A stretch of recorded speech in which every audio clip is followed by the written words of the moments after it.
blessing just to see another year in the truth, and it's a blessing seeing other Israelites here too. Sitting back, I guess a trip, seeing things unfurl. So many faces I don't see that fell back in the world. Call a lawyer Howard, definitely in the name of the King. Christ rule everything around me, that's the motto we sing. 12 stepping at the feet, screaming death to the beast. Full submission to the Abba as we turn to the east. Another Passover. These nations know we coming back over. I used to hear about the end, but now we that closer. Bitter herbs for them bitter days. When thinking back, I kinda feel away. I kinda miss Jake. Sometimes we gotta go our separate way. Take no offense to what I'm finna say. He made no mistakes. Unleavened wine, but in moderation. Toasting my congregation. So many didn't, but we actually made it.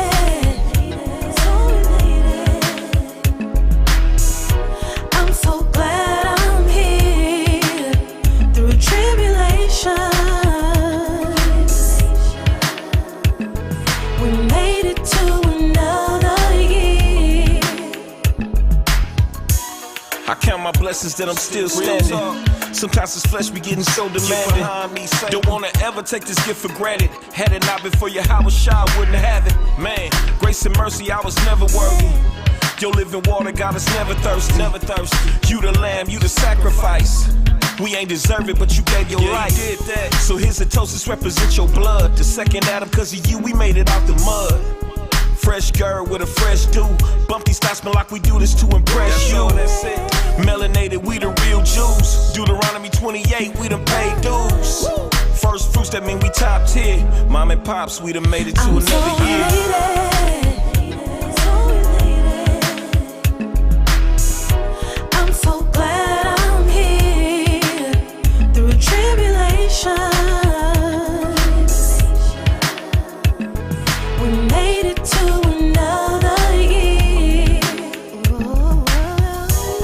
Shalom, Grandma, Mariah, Kassad, Bayah, Franklin, my son Yeshaya.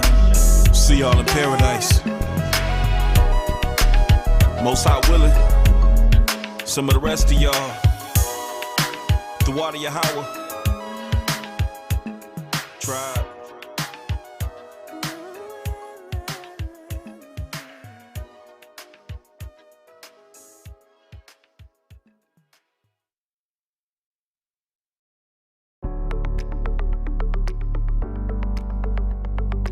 As consumers, we've never had more options at our fingertips than we do today, especially when it comes to nutritional supplements like protein. The choices are endless and they all seem to promise exceptional results. But how can we determine which one is better than others? How can we be sure what we're putting into our bodies is actually doing what the label guarantees? To make an informed decision, we must first understand what exactly a protein is and the different forms it comes in. A protein is simply a combination of amino acids in a structure held together by peptide bonds. So if you think of it much like a ball and all the little components that comprise to actually form that ball. All proteins differ, and they all differ in the types and ratios of different amino acids they have. Some proteins are very easily assimilated by the body, others are not. Vegetable proteins are very hard for your body to assimilate. It's not something that the body is really familiar with. What makes collagen protein unique is that it is the most abundant substance in your body besides water. Collagen is in your blood vessels, connective tissue, ligaments, tendons, fingernails, hair, and your muscles. So it is something your body is familiar with. And that's why collagen is such an amazing protein, is that it truly provides full body support. All collagen comes from animal sources. It can come from cows, it can come from fish, but there's no such thing as vegan collagen. It has to come from animals. Anything that's being marketed as vegan collagen, what you're buying is a supplement that is trying to get your body to create more collagen. It's based on theory, it might not even be successful. So if you really want the benefits of collagen, you should just buy ingestible collagen because it's usable. You don't have to wait for your body to try to create it. Your body can just use it right out of the gate. Collagen is the building block for just about every part of our bodies, inside and out. From keeping our hair, nails, and skin looking youthful and healthy, to keeping ligaments and tendons pliable as we age. Collagen protein is great for recovery, healing, and the overall health of our bodies. But in order to reap the full benefits of it, collagen should be two very important things: bioavailable and a complete protein. Collagen is naturally occurring in our bodies, but As early as the age of 25, that's when our body slows down on creating new collagen. Because collagen's used to repair so many parts of our body, it's important to start supplementing collagen as early as 25 or even earlier, because you need those benefits and your body's just not creating it anymore. So it's important to have a protein that is both a complete protein, because that's the only way that you get all of the benefits with all 22 essential, non-essential, and conditionally essential amino acids. And you want it to be nanohydrolyzed, to be smaller than the pores in your stomach, so that your body digests everything completely in as little as 15 minutes.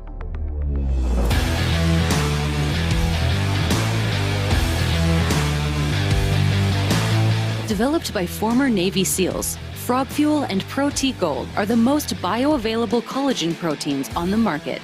Made from the collagen of grass-fed cows, their protein is free of GMOs.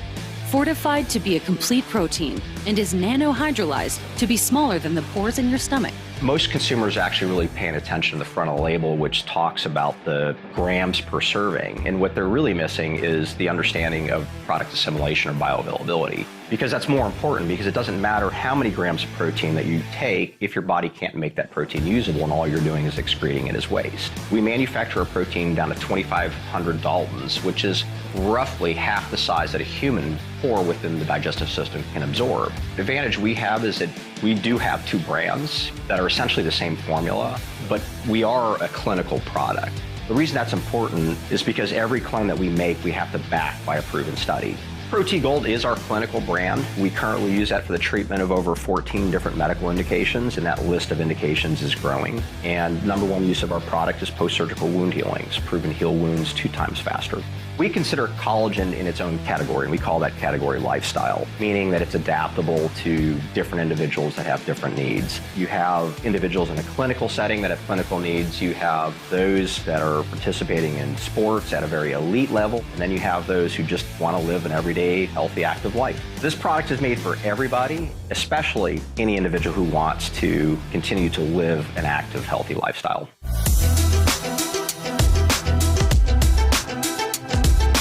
Designed to be the most powerful protein in the world, Frog Fuel and Pro-T Gold's nanohydrolyzed collagen protein absorbs 4 times faster than whey protein and is 100% digestible within 15 minutes.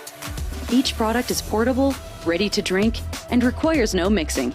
Just open and drink. Customers call us every week, sometimes every day, telling us how they had an injury or a wound or a condition that they've had for years, maybe decades, and they took our products for 4 to 6 months, and suddenly that's healed. It is a product that gives you a full body support and allows you to continue being active. And it doesn't have to be like an athlete active. It could just be walking around, picking up your grandkids. This is the kind of stuff that you want to be able to do until forever. That's the biggest reason that I'm so passionate about what we're doing. It's changing people's lives for the better, and that's amazing. Frog Fuel and Pro-T Gold are developed by the brilliant minds at OP2 Labs and made right here in the USA. To learn more and buy the best collagen protein on the market, visit op2labs.com or call 888-448-8468 today.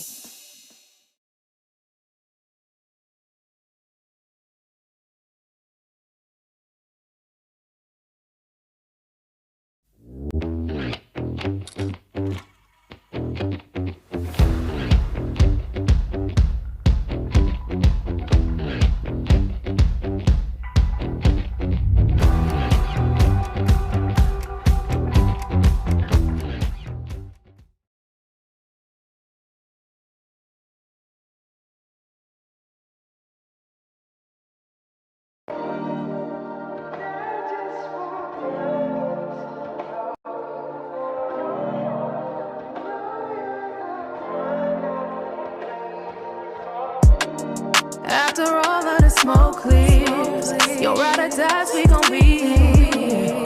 Now the trials, but we faced it. That's why I love True Nation. Love for my nation, love for my fam, love for my Hakim, love for my camp, love for the hard times, love for the good, love for my people, we got love for the hood. True Nation, True Nation. Yeah. Look, I I ride for the fam. Leave that Gouda in the trap, I give my life for the fam. Can't stand to see my Akim getting caught up in the jam. If they knee is on your neck, then they gon' die on the cam. Love my people, love my congregation. Love this life and yeah, I love my nation. With all this drama that my people facing, our Savior coming, we gotta be patient. I know we been through a lot lately. They probably hate me, I don't let it faze me. I damn near cry when I look at them babies. I barely made it, was born in the 80s. True nation, yeah, I bleed crimson and gold. More than a logo, it's more than them clothes. We overcame and now we maintaining. Was crucified but never left you hanging. We ride for Christ instead of gang banging. Out on them corners we became famous. This type of loyalty is groundbreaking. 100 when I tell you that I ride with True Nation. After all of the smoke clears, your ride or dies, we gon' be here. Have the trials, but we faced it. That's why I love True Nation. Love for my fam, love for my Hakim, love for my camp, love for the hard times, love for the good, love for my people, we got love for the hood. True Nation. True Nation. Yeah, we so accustomed to these broken paths. We cursed. I fill my cup, raise it up and laugh. I tell the Akim that we toasting to them better days. If you ain't building, think it's best we go our separate ways. The sad thing about these LA streets, they throw you on the field but never hand you cleats. In hindsight, we was unprepared. God told us it's worth it, he never said it's fair. I'm thankful though. All them nights that I would shed tears. Through these laws, I done shed fears. Ain't no grudges, ain't no hard feelings. I learned the right lessons by the wrong niggas. I stayed down with the ones that sent it. I cut ties with the ones that sent it. I take away the pain if I can have it so. Them late nights working on these verbal Van Goghs. I mean, we flew across the world together. Vow to always keep it real, make it through whatever. We just enduring. The Lord's feast feeling like vacations. Man, I love True Nation. After all of the smoke clears, your ride or dies, we gon' be here. Have the trials, but we faced it. That's why I love True Nation. Love for my fam, love for my Hakim, love for my camp, love for the hard times, love for the good, love for my people, we got love for the hood. True Nation. True Nation. Yeah, they hated Christ, so of course they gon' be hating you. We stand united, undivided when our nation true. On my soul, for my people, where I lay my heart. Know your role, cause we gon' win if you play your part. 2014, I put away that old man. 2015, with my rib, we tied souls, man. 2016, God handed me the perfect blessing. Virtue of God was the name, it wasn't a question. Then was my girls, yeah, that was my squad. 2018, beheld the beauty of God. And 2020 was in a lower state. And through the hurt, all my brothers helped to bear the pain. Body of love, this is not pretend. Ride or dies, true love you couldn't comprehend. A real neighbor, yeah, the worth far above the riches. I swear I found him here with God as my witness. Got love for my nation, love for my fam, love for my Hakim, love for my camp, love for the hard times, love for the good, love for my people, we got love for the hood. True Nation. True Nation. True Nation. True Nation.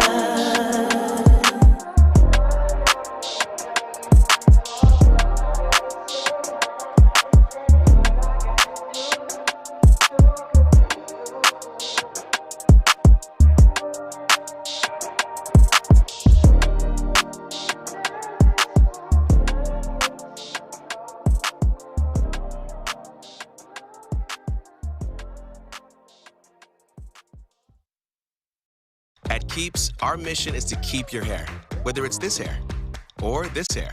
Our clinically proven treatments work to prevent hair loss so you can enjoy thicker, fuller, healthier hair. Hair loss stops with us. Get your first month free at Keeps.com. You founded your kayak company because you love the ocean, not spreadsheets. You need to hire. I need Indeed. Indeed you do. Indeed Instant Match instantly delivers quality candidates matching your job description. Was I wrong for what I said? Man, I was trying to be sincere. I never wanted this. Look, where there's contention, someone got pride. I try my best not to be that guy. I wanted family, not a franchise. You could blame it all on me. I've been praying to the Most High. Let me see, don't let me be blind. I guess I'll be the bad guy. Blame it all on me. I ain't try to hurt nobody. I didn't mean to hurt the body. I was trying to do the right thing. Maybe I'm wrong, blame it all on me. I was trying to be a friend. I was hoping we would win. What a shame, blame it all on me. It hurt when I saw that you believed that I was nothing but the bad guy. What's worse, I was trying to be sincere, I never wanted to be that guy. I play it back in my head, all the things that I said, was I in my feelings? Then I looked to the words, all the law was being slack, had to be a witness. I see that you offended, well maybe we can talk a bit. I wish you would believe me, but so many of you are convinced. I feel I'm being crucified, and I ain't by myself. I'm a true believer of the way, now I know how Yahweh Shai felt. Where there's contention, someone got pride. I try my best not to be that guy. I wanted family, not a franchise. You could blame it all on me. I've been praying to the Most High. Let me see, don't let me be blind. I guess I'll be the bad guy. Blame it all on me. I'm mad how you left, but I gotta keep it real, yeah, it hurt low-key. You say I wanted power, but you never took the time just to talk to me. I don't hold no ill will towards none of y'all that used to lead. Just think you should repent if the people think I'm wrong, blame it all on me. Where there's contention, someone got pride. I try my best not to be that guy. I wanted family, not a franchise. You could blame it all on me. I've been praying to the Most High. Let me see, don't let me be blind. I guess I'll be the bad guy. Blame it all on me. If I did anything to you, blame it all on me. I apologize. Blame it all on me. If I offended you in any kind of way, without a righteous cause, blame it all on me. Promise I didn't mean to. I apologize. Hope you can forgive me. Desire one Ariala. All praises to the Father. Till you on or you gone. Salute to the throne. Tribe.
we short.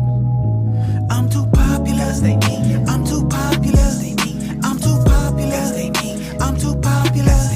I'm too popular. I'm too popular. I'm too popular. I'm too popular. I'm too popular. I'm too popular. I'm too popular. I'm too popular. I'm too popular. I'm too popular. I'm too popular. I'm too popular. Riding away, pursuing the trade, so I can stay away from the grave. Putting in all of my works, believing I'm already paid. Knowing my heritage, I'm never a slave. All praise to God. I'm ducking the cops. In the backyard, growing my crops. I got all my wisdom from pops.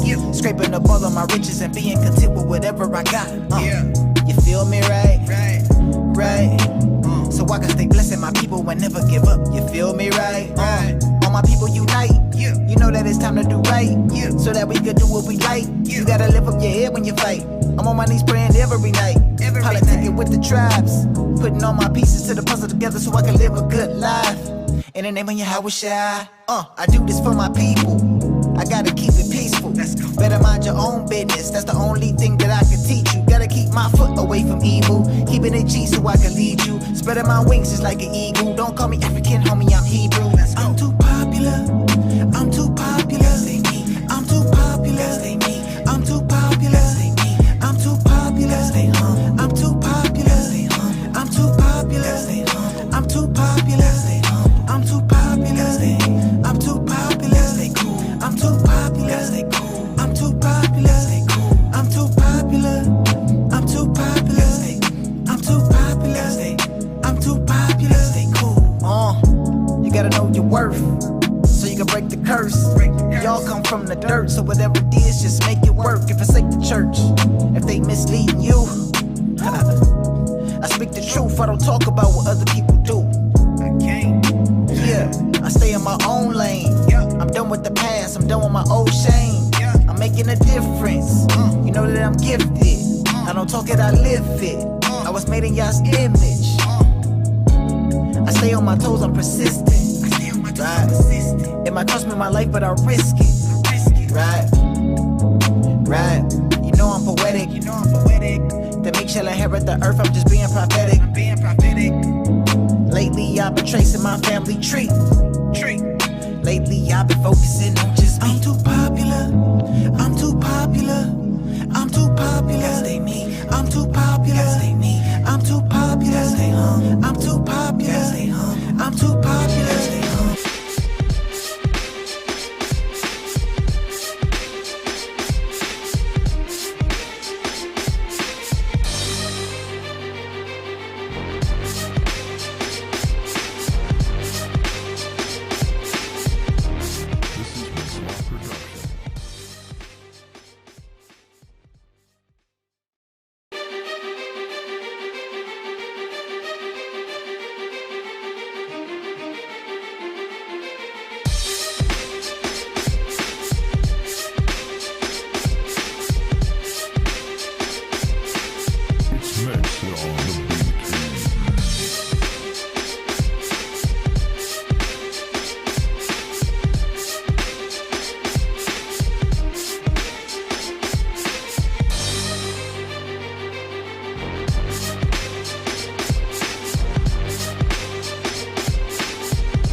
Shalom, shalom, shalom.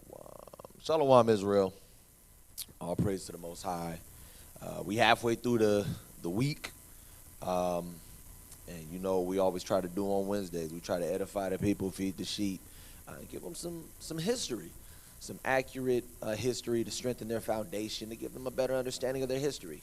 So today, what we're going to get into, which I believe is pretty interesting, pretty special, and I think pretty pertinent, so we can kind of have an idea of these biblical figures and their importance and even their impact on our history. So let's go ahead. We're going to jump straight into it. Let's go to the PowerPoint. So the name of this lesson, from the Hasmonian Dynasty to the Herodian Dynasty. So today we're going to be talking about and learning about the Hasmonians, Hasmonian Dynasty. That's Mattathias, his sons, Judas, Jonathan, Simon. I think I'm missing two of them, but we're going to read it in a moment. And as well as the Herodian Dynasty, where they started, how they came to be, and all the way up until pretty much when there was no longer a governance or a tetrarch or whatever you want to call it in the land of Israel. So from the Hasmonean Dynasty to the Herodian Dynasty. Let's go ahead and let's go to First Maccabees. We'll open up with First Maccabees. It's pretty much the inception of the Hasmonean Dynasty. First Maccabees, chapter 2 and we'll start at verse 1 and then drop down. In those days arose Mattathias, the son of John, the son of Simon, a priest of the sons of Joarib, from Jerusalem, and dwelt in Modin. And he had 5 sons, Johanan, called Caddis, Simon, called Thassi, Judas, who was called Maccabeus, Eleazar, called Avaran, and Jonathan, whose surname was Aphas. Verse 17. Then answered the king's officers. So real quick, my bad. Let me make this point real quick. No problem. So here's what we have. We have pretty much the origin of the Hasmonean Dynasty, right? It started with Mattathias.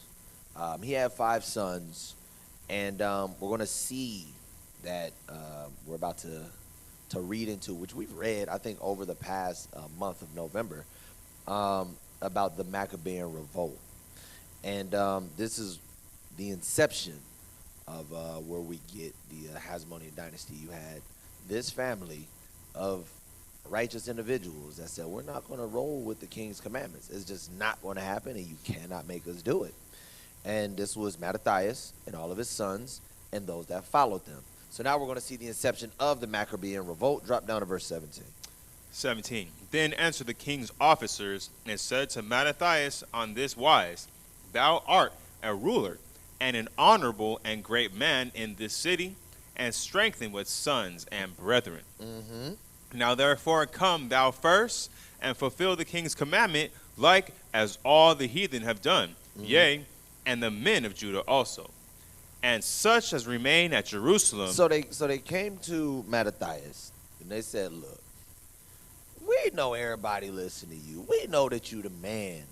We know that the people are going to follow you because you are that guy. You are that guy. It says, so do us a favor. The king wanted us to come find someone who the people follow, and he wanted this person to take heed to the king's commandment. Can you do that for us? Read on. So shalt thou and thy house be in the number of the king's friends, and thou and thy children shall be honored with silver and gold and many rewards. And he said, "There's a big price on this one. You man, look. Let me tell you how the king. He look. You gonna be the man. You gonna be his. He rocking with you. He's rocking with you. If you go ahead and just Then drop Mattathias, this stuff. Go ahead. Excuse me. Then Mattathias answered and spake with a loud voice. So with all of that being said, like, look, you gonna be the king's friend. He gonna give you this. He gonna give you that. He gonna make you rich. He gonna do whoop. He gonna. Mattathias was like, yeah, all right. I can respond. Okay, look, well, this is what I gotta say to you. Read. Through all the nations that are under the king's dominion, though they do this, obey him and fall away every one from the religion of their fathers and give consent to his commandments. He said, though everybody else, just because all of them agreed to it, just because all of them said we're going to listen to him, but, what, you don't want us to worship the Babylonian gods anymore? What, you don't want us to worship the Egyptian gods? Everything is under Greek? Okay. Is it just because everybody else doing it? And they falling away from their laws and they moving into this wickedness over here? Let's see what he said the righteous is going to do. Read. Yet will I and my sons and my brethren walk in the covenant of our fathers. He said you can take that contract, that agreement, those rewards, and shove it where the sun don't shine. Read. God forbid that we should forsake the law and the ordinances. He said, hell no, we ain't finna forsake what the Most High gave us and ordained for us to follow. Read. We will not hearken to the king's words to go from our religion, either on the right hand or the left. Now, when he had left speaking these words, there came one of the Jews in the sight of all to sacrifice on the altar, which was at Modin, according to the king's commandment. Which thing, when Mattathias saw, he was inflamed with zeal, and his reins trembled. Neither could he forbear to show his anger according to judgment. Wherefore he ran and slew him upon the altar. Also, the king's commissioner, who compelled men to sacrifice, he killed at that time, and the altar he pulled down. So we see the father of Judas, we see the father of Simon, we see the father of Johanan, Eleazar, and this man he's with the business, and he's focused on moving in righteousness. So this is the inception of the Maccabean revolt, and when you go and you read the history of actually I believe there's a number of lessons that we've done recently about the Maccabees, excuse me. And I believe the one that was done on Simon, when we did the history of Simon, it really got into the inception of the actual Hasmonian Dynasty. So if you go back and you watch that lesson, you'll see that Simon pretty much reinstituted our sovereignty, and we were under the dominion of Simon. And then from there, we were under the dominion of his sons, and that was the actual Hasmonian Dynasty. So, Mattathias to Judas to Jonathan to Simon to his descendants is essentially the inception of the Hasmonian Dynasty, right? So let's read about it. What is the Hasmonian Dynasty? Go ahead and take us back to the PowerPoint. You can read that. The Hasmonian Dynasty, also spelled Hasmonean Dynasty of ancient Judea, descendants of the Maccabee family. The name derived, according to Flavius Josephus, in the Antiquities of the Jews, from the name of their ancestor Hasmonius, Hasmon, or Asmoneos. In 143 or 142 BCE, Simon Maccabeus, son of Mattathias and brother of Judas Maccabeus, succeeded his brother Jonathan as leader of the Maccabean revolt against the Seleucid dynasty. Right. So again, you go and you read that history, or you go and watch the lesson on the history of Simon, you'll get that information, right? So when you go back and read that history, Simon was the last of those brothers specifically. Judas, Jonathan, then Simon was the leader of the people, right? And he did a number of things, establishing righteousness back in Israel, even establishing sovereignty and independence in Israel, right? Read on. He soon became independent of the Seleucids as high priest, Right. ruler. So he was given the ability by the rulers of that time. I think it was Antiochus Sidetes, I believe, that told him, and that was Antiochus the Seventh, that actually told him, yeah, you are more than welcome to, you can be sovereign and do your own thing and run Israel independently, right, Reed? Ruler and ethnarch of Judea. Right, so he was the high priest, he was the ruler, and he was the governor, whatever you want to call it. He held the office of the man. Everyone's supposed to listen to him, and they had traditions, like people couldn't wear certain colors because Simon was the only person that was allowed to wear these colors. It was Simon was the man, right, Reed?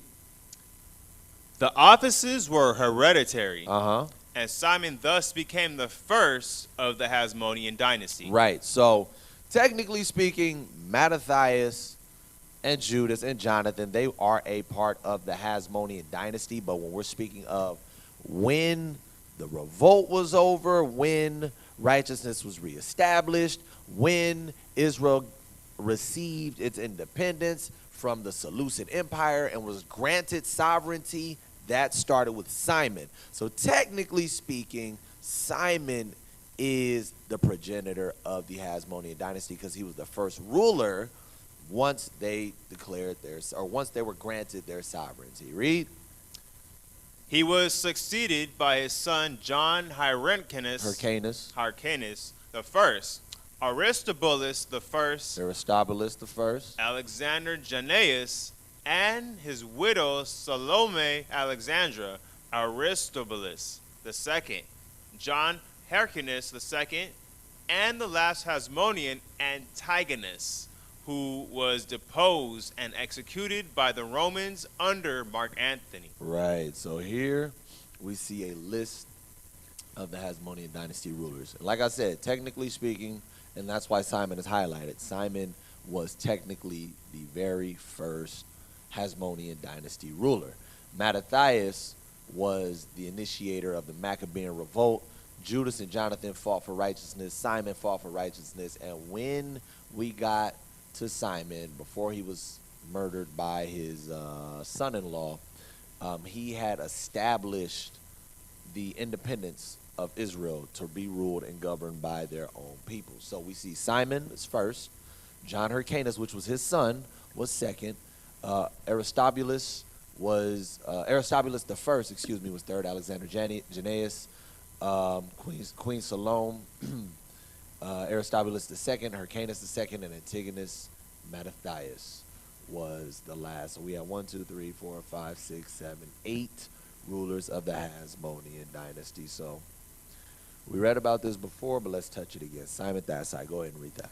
Fourth leader of the Judean revolt against the Greco-Syrian Empire in 166 BCE. So that's when the revolt started, 166 BCE, with his father, Mattathias. Read. The second and last surviving son of Mattathias. So the second son of Mattathias, second oldest, and he was the last surviving. Read. Of Mattathias of Modin, aided and consolidated the gains of his younger brothers, Judah Maccabee and Jonathan. Right, read. After rallying dispirited Jews to defeat the Syrian general who had killed Jonathan in 142 BCE, right, he persuaded Demetrius II to exempt Jews from taxation or tribute. Read. He then eliminated the last vestige of Syrian control of Judea by capturing the citadel in Jerusalem. His military and diplomatic successes won him renewal of the alliances that his brother had negotiated with Rome and Sparta. Right. So it says he persuaded Demetrius II, which was the ruler at that time, because the Seleucid Empire had so many wars, so many shifts in power, and Demetrius said, you're exempt from taxation and whatever else was owed back when. The back pay is gone, and I believe later on down the road, Antiochus the seventh, which was I think Demetrius' brother, he ended up rising to power after Tryphon ruled for about a year. He got ran out the land. he ended up committing suicide. All praise to the Most High. And Antiochus VII came in, reestablished that same thing, exemption from taxes, all of that, and you can have sovereignty. All of that was given to Simon, right? Did we read the second part? No. Go ahead, read that. As the only son of Mattathias, who produced male heirs. Now, this is why technically he's the ruler, in addition to the fact that they got their sovereignty under him. It says he was the only person that had sons. Read. He was the real founder of the Hasmonian Dynasty. Right, so he became the ruler, and every ruler from that point was one of his descendants. Read. But he was assassinated along with his two oldest sons at a banquet hosted by his own son-in-law, Ptolemy, who hoped to succeed him. Right, so let's go to 1 Maccabees, chapter 16. Let's get this account again. 1 Maccabees 16. Verse 1. We're going to start at 1. Read all the way down. 1 Maccabees 16 and 1. Then came up John from Gazara and told Simon his father what Sendebeus had done. Wherefore Simon called his two eldest sons, Judas and John, and said unto them, I and my brethren and my father's house have ever from our youth unto this day fought against the enemies of Israel, and things have prospered so well in our hands, right, that we have delivered Israel oftentimes. Read. But now I am old, and ye, by God's mercy, are of a sufficient age.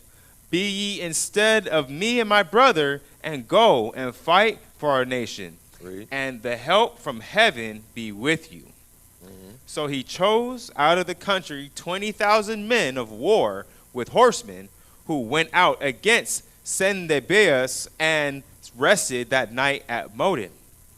And as they rose in the morning and went into the plain, behold, a mighty great host, both of footmen and horsemen, came against them.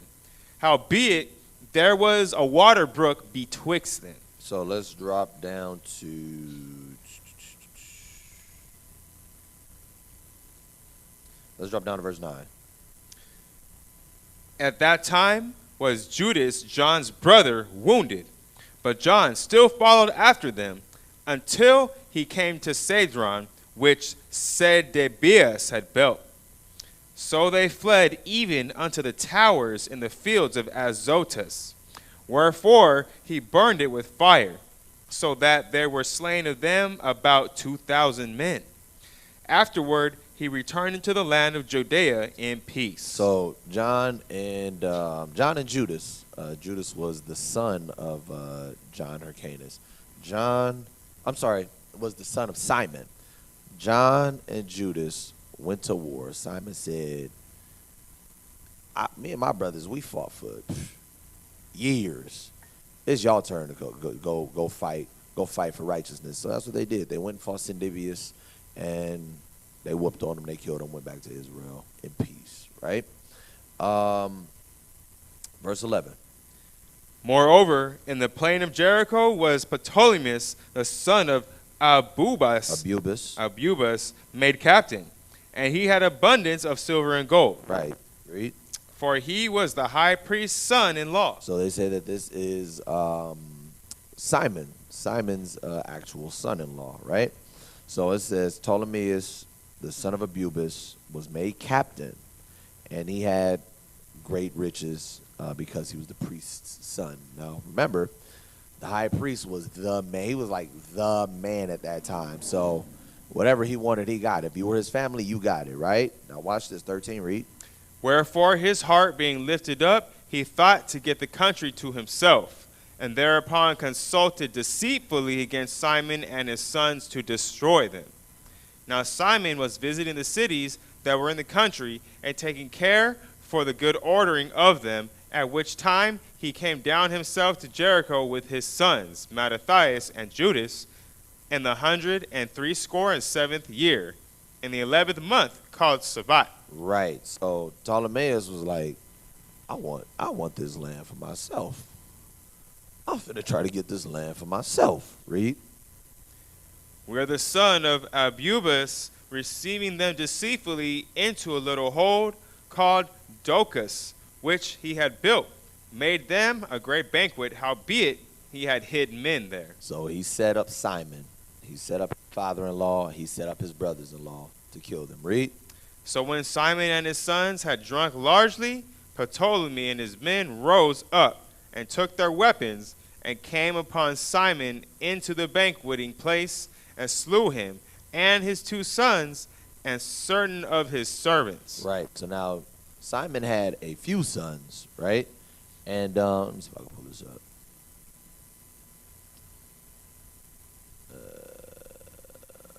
You can bring it back to me. I'm pulling up something on my computer. Where are you, Simon? Here he is. So Simon had a son named John Hyrcanus. John Hyrcanus the first.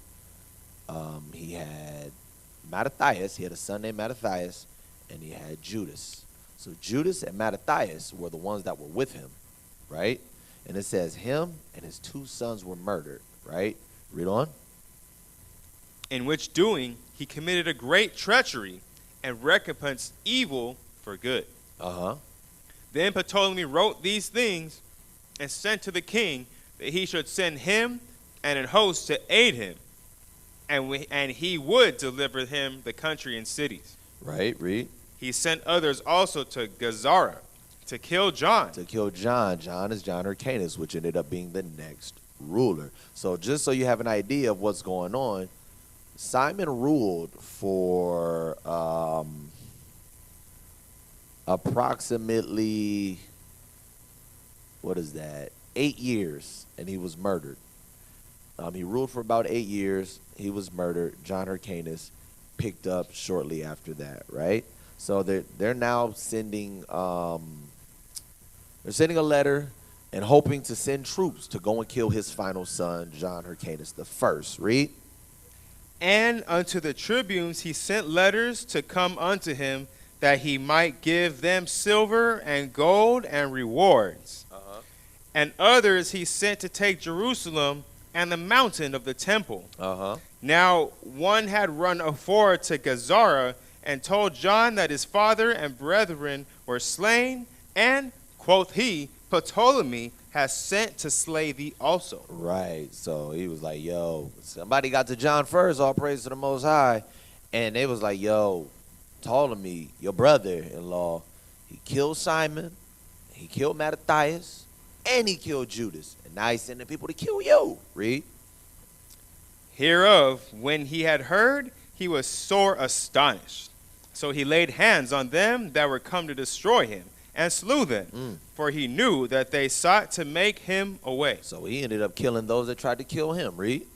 As concerning the rest of the acts of John and his wars and worthy deeds which he did, and the building of the walls which he made, and his doings, behold, these are written in the chronicles of his priesthood, from the time he was made high priest and after his father. Right. So it says all the other works.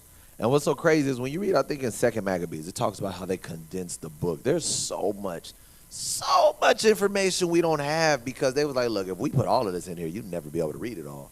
But it said John did a lot of work, a lot of valiant work, even after his father died, after he slew these men, right? So Simon was the first ruler of the Hasmonian Dynasty. His son John Hyrcanus the first was his successor. Take us back to the PowerPoint. Let's read a little bit about John. Go ahead, read that. John Hyrcanus the first, born in 175 BC and dying in 104 BC, high priest and ruler of the Jewish nation from 135 to 134, or 134 to about 104 BC. Right. Under his reign, the Hasmonian kingdom of Judea in ancient Palestine attained power and great prosperity. So in the land of Judah, in where the southern kingdom was, this is where the Hasmonian dynasty was established, the southern area of Israel. It says under his reign, the Hasmonian kingdom of Judea, or Judah, in ancient Palestine attained power and great prosperity. So under his reign, we gained further power and prosperity. Read. and the Pharisees, a scholarly sect with popular backing, and the Sadducees, an aristocratic sect that comprised the priesthood, became well-defined religious parties. So in the time of the Hasmonian Dynasty, that's where the Pharisees and the Sadducees and those particular sects ended up popping up. Read.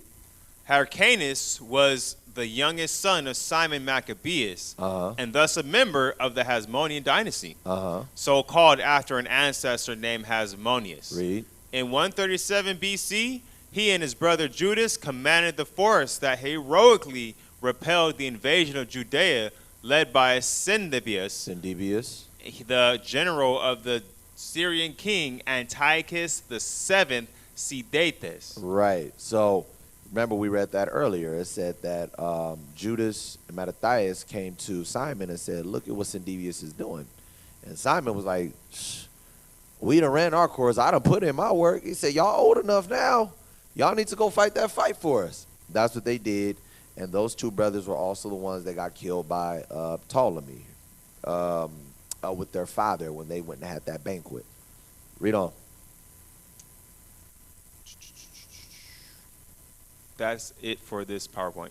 No. I just switched. I see. In 135, Hyrcanus' brother-in-law, Ptolemy, the governor. Hyrcanus, which was Simon's son-in-law, Hyrcanus' brother-in-law, read. The governor of Jericho assassinated Hyrcanus' father and two elder brothers. Hyrcanus then succeeded to the high priesthood and the supreme authority in Judea. The remainder of Hyrcanus' reign was marked by his efforts to punish his enemies. So Hyrcanus was going to war. He was putting in work, read. Ward off the Syrians and enlarge Judea's boundaries. So he was trying to push and make Israel greater, or make the southern kingdom, Judah, greater, right? Read. Although he struggled in vain to destroy Ptolemy, he successfully thwarted Syrian incursions by alliances with Rome and conquered the unfriendly neighboring territories of Samaria and Idumea. So he conquered the territories of Samaria, which was in the northern kingdom. But what you have to remember, if you know anything about the history, they were transplanted or translated. They were removed from Samaria and taken into captivity into areas of like Syria and modern day Iraq and all of those areas. And who was placed over there were the heathens. So he went into those territories, took over them, went a little further south, and beat up on the Edomites or the Idumeans, took territory over there, read. He forced Idumea to convert to Judaism, the first example of conversion imposed by the Jews in their history. So now, of course, they couldn't convert to the actual bloodline of Israel, but he said he forced them to start practicing what the Jews practice. Read. Upon his death, Hyrcanus was succeeded by his eldest son, Aristobulus I.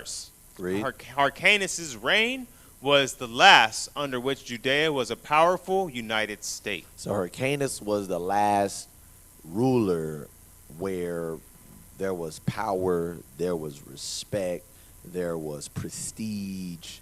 After that, we still had rulers, but things started to fall apart, right? Now, on to his successor, Aristobulus I. Read. Aristobulus I, Judah Aristobulus I, or Aristobulus I, was the first Hasmonian king of Judea from 104 BCE until his death in 103 BCE. He was the eldest of the 5 sons of John Hyrcanus, the previous leader. Read.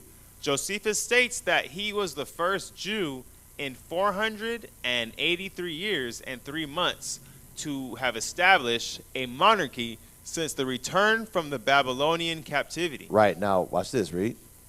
Aristobulus was not only the first king from the Hasmonean lineage, but the first of any Hebrew king to claim both the high priesthood and kingship title. So he was the first Hasmonean king. He was also the first ever of history to be the high priest and the king. He was given both titles, right?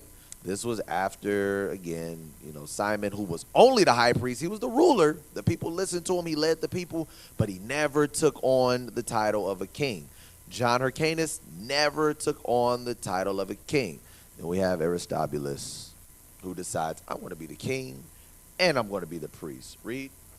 The Sadducees and the Essenes were not concerned about Aristobulus taking the title of king, but the Pharisees were infuriated.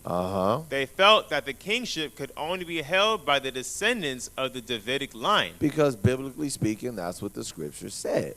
It says that the scepter shall not ever depart from the line of Judah. Now, mind you, the Lord never ordained this, so the scepter still has not departed from Judah according to the Lord. These people were self-proclaimed kings. Read on. The Pharisees began a massive rebellion, but Aristobulus died before any attempt to depose of him could occur. Right, so Aristobulus ended up dying fairly early. Aristobulus, he only ruled for about a year, and then he ended up dying.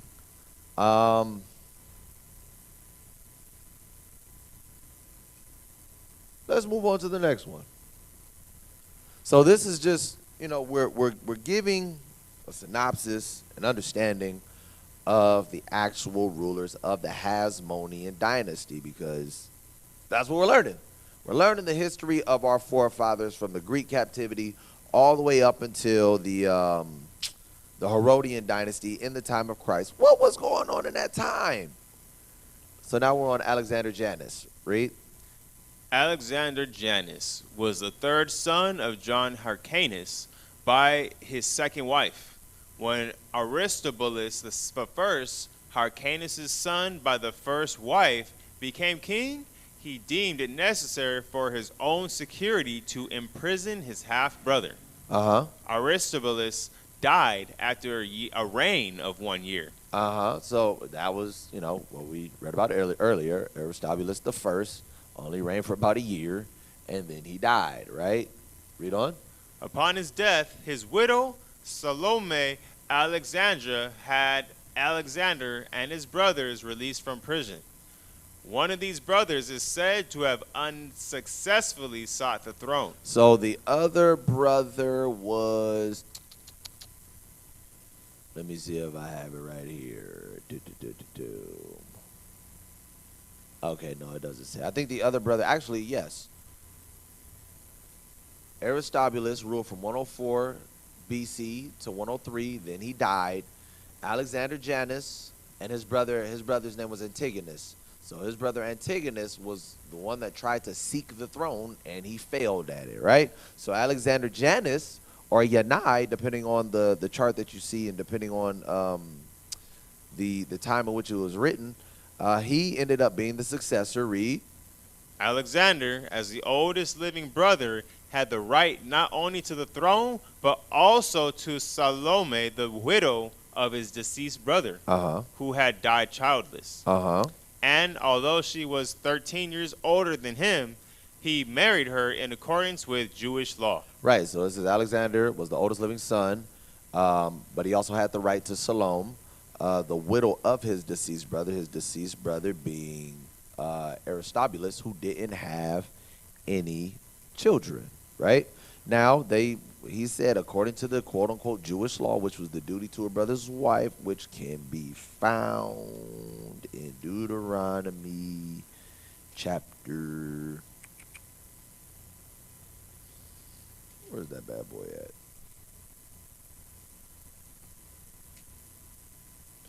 Let me go right here real quick. Well, nonetheless, it's found in the book of, I believe, Deuteronomy, the duty to a brother's wife, and that's why he ended up marrying Salome, because his brother didn't have a child, and or his brother didn't have a son, excuse me, and he died essentially childless, and it was his job to raise up seed according to the law for his brother. Let me see if I can grab the scripture real quick since I'm here.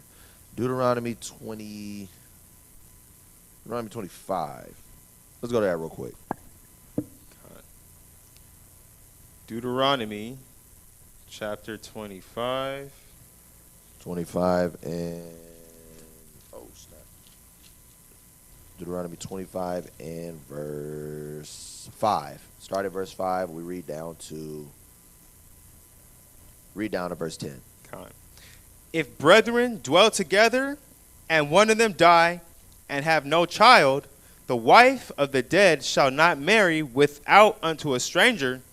Her husband's brother shall go in unto her, and take her to him to wife, to perform the duty of a husband's brother unto her. Right. So that's what Alexander Janus did. Him being the oldest brother at that time, he married her and he raised up seed, and we're going to get his sons and his descendants very soon as well. Read on. And it shall be that the firstborn which she beareth shall succeed the name of his brother which is dead, that his name be not put out of Israel. And then he ended up naming his son after, which he ended up doing, naming his son after his brother. Read. And if the man like not to take his brother's wife. Oh, we don't need the rest of that. So that talks about if a brother says, nah, I don't want to marry her, then she looses the shoe, spit in his face and all that stuff because he hates his brother because he didn't want to raise up seed for his brother. Let's go back to the PowerPoint.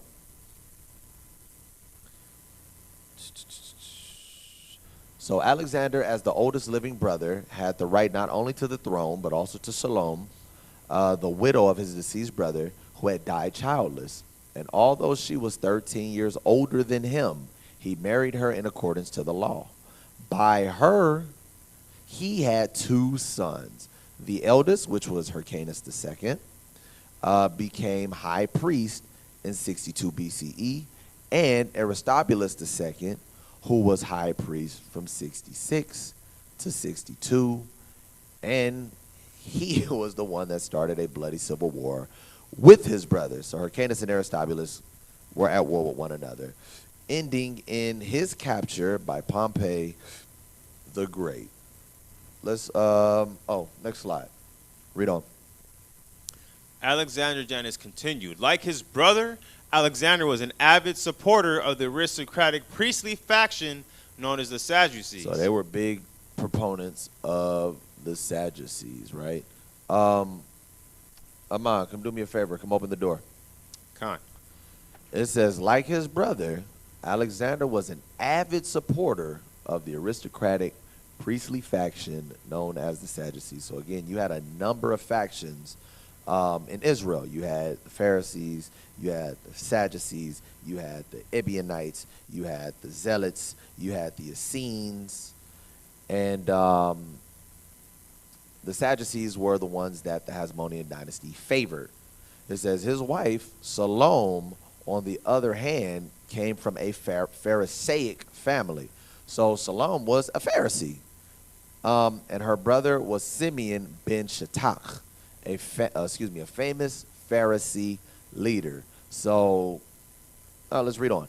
And was more sympathetic to their cause and protected them throughout his turbulent reign. So Alexander had a pretty rough rule, had a pretty rough reign, and because his wife's family was a part of the Pharisees, she tried to ensure that there was a level of of fairness, for lack of better words, a level of respect, a level of reverence to what it was that the Pharisees wanted as well, because that was her family. Like his father, Alexander also served as the high priest. So like his father, John Hyrcanus I, he was the high priest. This raised the ire of the religious authorities, who insisted that these 2 offices should not be combined. So people were pissed. Again, people were upset about the fact that the Pharisees, I'm sorry, not the Pharisees, the Hasmonians decided that they were going to be of the kingly line and also going to be the priests. Everyone was pissed off about that. They were like, these things should be separated. I don't know what the heck is going on. So this created a ruckus. This created some problems as it pertained to the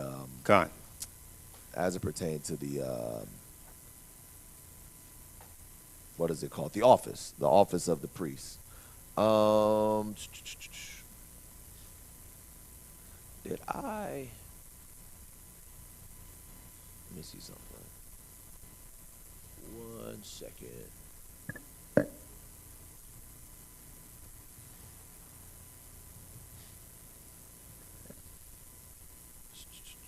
me see if I can pull it up real quick, because I think it's not in the thing.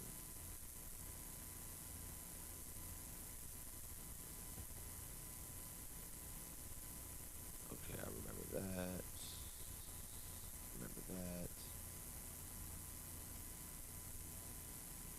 Go back here. Okay, I think I didn't put this in. Let me see.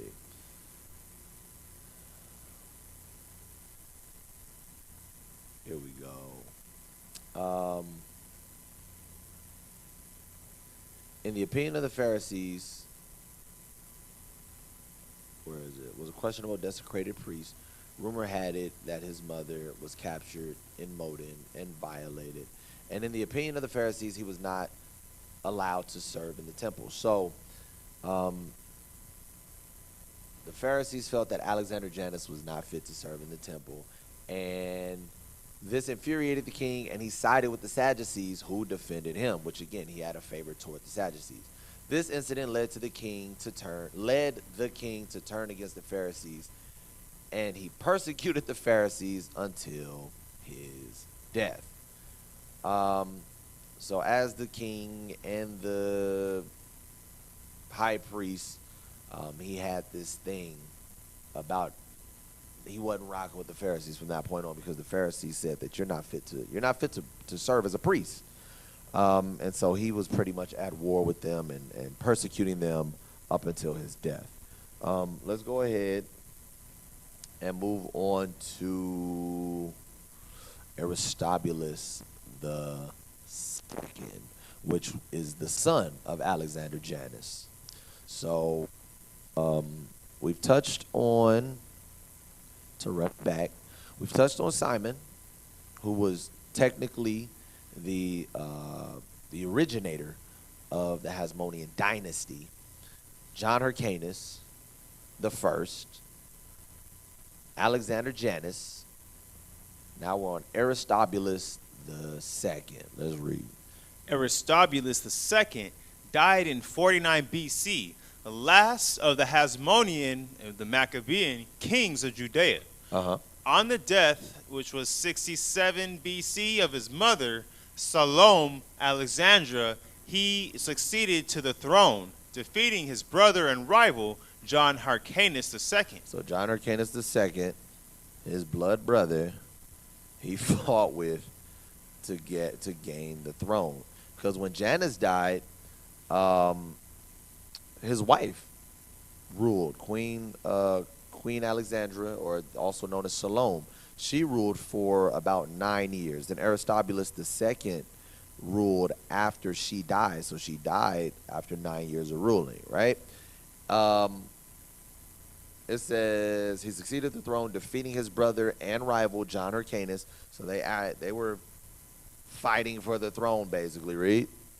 When Hyrcanus sought help from the Nabateans, the Romans under Pompey intervened and subjected Judea to their rule in 63 BC. After an unsuccessful attempt to regain power in 56 BC, Aristobulus was sent to Rome as a prisoner and remained there until his death. So now the Romans are like, you know what, we're just going to go ahead and take over this particular region. So again, when Simon was in power, the Seleucid Empire said, you know what, do what you do. Y'all got sovereignty. Y'all individuals. Run and govern your region. John Hyrcanus, the exact same thing. His son ruled it in righteousness. Then we got down to Aristobulus I. Alexander Janus, who ended up marrying Aristobulus's wife after he died, because he was the rightful brother to do so. Then they had a son. Well, they had two sons, rather, John Hyrcanus II and Aristobulus II. And they warred with one another. And then the Romans came in and said, we're just going to go ahead and take over this. We're just going to take this whole thing ourselves, right? We have one more, which was Antigonus II Mattathias, which was the second son of Aristobulus II. This was Alexander Janus's grandson. Go ahead, read that. Antigonus II was the second son of Aristobulus II, and together with his father were carried off as prisoner to Rome by Pompey in 63 BCE. Antigonus eventually escaped and returned to Judea in 57 BCE. Despite an successful attempt to oppose the Roman forces there, the Senate released him, yet he refused to surrender his dynastic rights. After the death of his older brother, Alexander, Antigonus claimed that his uncle Hyrcanus was a puppet of the Idumean Antipater and attempted to overthrow him with the help and consent of the Romans. Right, so there was a lot of drama going on. So Antigonus was the, I'm drawing a blank right now, the nephew of John Hyrcanus I. John Hyrcanus I, as we'll read when we get to it, was, according to the sources, a good friend of Antipater I, Antipater the Idumean, and Antigonus felt that John Hyrcanus was just a little puppet, right? And he sought to take over because of that. And we'll read, I believe I put the information in here. We'll read about that in a little bit as well. So it says, yet he refuses to surrender his dynastic rights. After the death of his older brother Alexander, Antigonus claimed that his uncle Hyrcanus was a puppet of the Idumean Antipater and attempted to overthrow him with the help of the consent of the Romans. Go ahead, read on. He visited Julius Caesar, who was in Syria in 47 BCE, and complained of the usurpation of Antipater and Hyrcanus.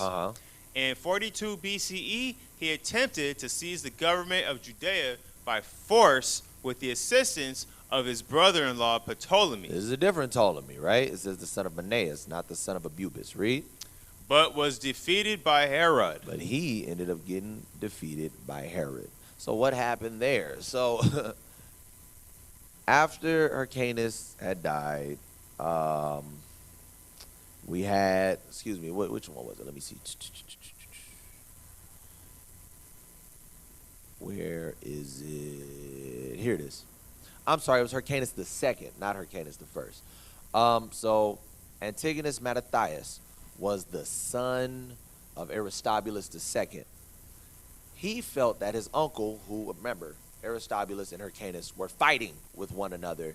Aristobulus beat Hyrcanus, or Hyrcanus, let me see, he reigned from 63 to 43, he reigned from 67 to 63. Hyrcanus ended up defeating Aristobulus, and he ruled for 20 years. And then Antigonus went and tried to overthrow Hyrcanus because he felt that Hyrcanus was just a puppet for Antipater. So we're going to read when we get down to Antipater, which is Herod the Great's father. We're going to read about that history as well. So essentially there was righteousness from Simon to John Hyrcanus. After that, people started ascending on the throne, feeling like they're the rightful king when they were a Levitical line, which means they could only be priests, and they were not the Davidic line. Then they started warring because they wanted power. Alexander Janus had two sons. They fought. They were warring with one another, but that didn't happen until after their mom died. So I guess on the bright side, at least they didn't, kill their mom to take the power. But moms finally died. Then it was just a big war going on with Aristobulus and Hyrcanus. Then they both reigned for a little bit of time. Then Antigonus Mattathias came in, and now he wants to reign. He ended up ruling for about 3 years. And then Herod, kind of punked him and took it from there. Let's read on. Antigonus II, Mattathias, continue. Read. The excessive taxation wrung from the people to pay for the extravagances of Antony Mark Antony, right? Read. And Cleopatra had awakened a deep hatred against Rome. So Antigonus Mattathias was like, man, I hate like these bastards. They was gouging them in taxes, right? Read. Antigonus gained the adherence of both the aristocratic class in Jerusalem and the leaders of the Pharisees. So he said he gathered the leaders of the Sadducees and the leaders of the Pharisees. Read. The Parthians, who invaded Syria in 40 BCE, preferred to see an anti-Roman ruler on the throne of Judea. So they wanted Antigonus as the ruler because they're like, at least we know you guys hate Rome, and that's what we want, right? Read. When Antigonus promised them large sums of gold as well as 500 female slaves, the Parthians put 500 warriors at his disposal. Right. Now, I don't know if these slaves were our people, or if these slaves were like other nations that was in our land. I don't know exactly how I feel about that, but this is what he did to try to gain control of the throne. Read. After Antigonus, with Parthian help, conquered Jerusalem. So Antigonus conquered Jerusalem, right? Hyrcanus was sent to Babylon after having his ears mutilated. So Hyrcanus, which was his uncle, which was ruling until, he got the land, he got it taken from, got the rulership taken from him. He ended up being able to, because remember, it said that Hyrcanus was a friend to Antipater. Antipater is a Roman, so he was cool with the Romans, right? And so the Syrians were like, we'd rather Antigonus be the ruler because Antigonus hates the Romans just like we do. So yeah, we'll help you. Give us gold, give us this, give us that. He said, I'll give you whatever you want. Get rid of this man. So they cut off both his ears and they sent him to prison. And the reason why they cut his ears off, because at that point he could no longer serve in the office of the high priest, because when you read about the office of the high priest, they had to be without blemish. They couldn't be too short.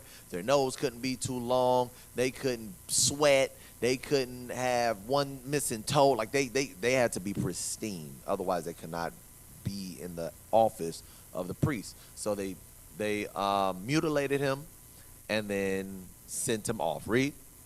Which rendered him unfit for the office of high priest. Herod fled from Jerusalem.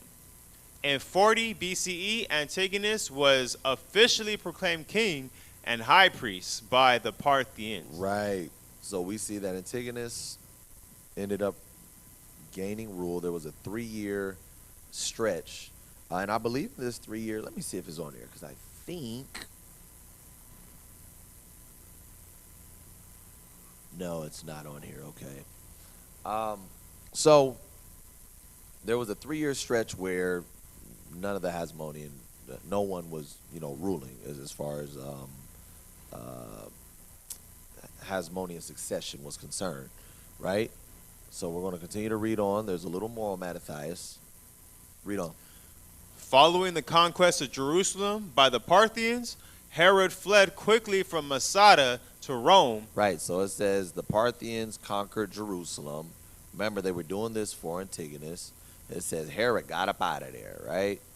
And he fled to Masada to Rome. Read.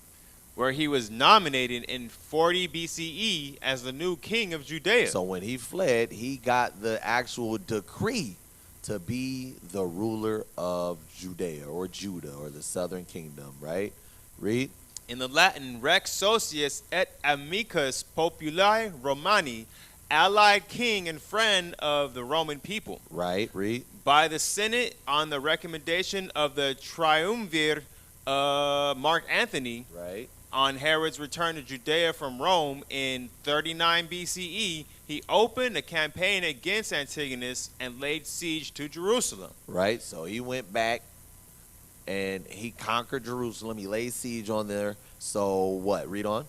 In the spring of 38 BCE, Herod wrested control of the province of Galilee and eventually all of Judea other than Jerusalem. Right, read. Due to the approach of winter, Herod postponed his siege of Jerusalem. Read. Where Antigonus and the remnants of his army took refuge until spring. So Herod got a little extra time to, rule as ruler of Jerusalem specifically. But he took over everything else. Herod took over everything else, right? Read.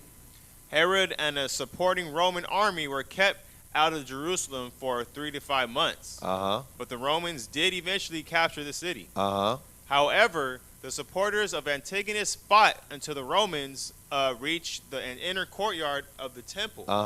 Antigonus was taken to Antioch and executed, ending Hasmonian rule. Officially ending the Hasmonian rule. So, this is talking about Herod the Great. Herod the Great was in Jerusalem. Antigonus and his brother, Antigonus, Mattathias, and his uncle. He was trying to take power from his uncle. He got his uncle up out of there, cut his ears off, got him in prison, thrown out of there. Herod was cool with his uncle because his uncle was also cool with Antipater, which was his father. Herod fled. Herod got permission from Rome under Mark Antony. Mark Antony was,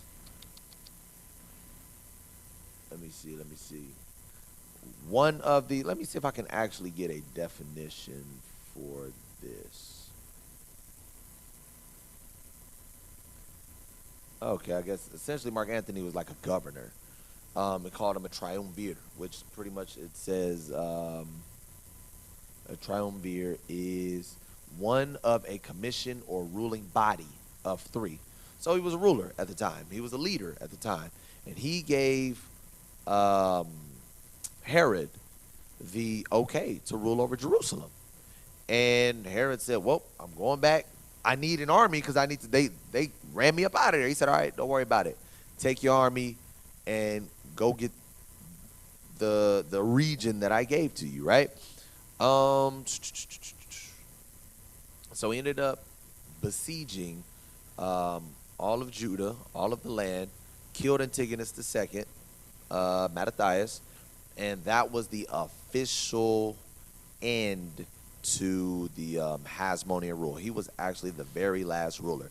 So it started with Simon, if you want to start it with Simon. Technically speaking, the rebellion started in 166 with Mattathias. But the ruling class from Simon and his sons, which is what people will say that technically the Hasmonian Dynasty started, we got our sovereignty and everything, right? That started 143 BC. So from 143 to, what's that? That's 100, 103, 106 years is approximately how long the Hasmonian Dynasty was. Simon ruled for 8 years. John Hyrcanus ruled for 30 years. Aristobulus ruled for a year. Alexander Janus ruled for 27 years. Salome ruled for 9 years. Aristobulus II